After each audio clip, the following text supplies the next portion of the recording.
Hi, this is సంధ్య.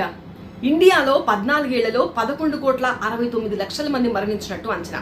అయితే deactivate అయిన Aadhaar numbers మాత్రం కేవలం 1,15,00,000 మాత్రమే.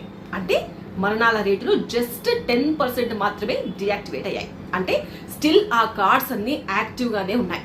దీనివల్ల సంక్షేమ పథకాలు, బ్యాంక్ అకౌంట్స్, లోన్స్ తీసుకోవడం, ఇంకా చాలా రకాల మోసాలు జరుగుతున్నాయని అర్థం. మీకు తెలుసా, అసలు ఆధార్ కార్డు డియాక్టివేట్ చేసే వ్యవస్థే లేదు.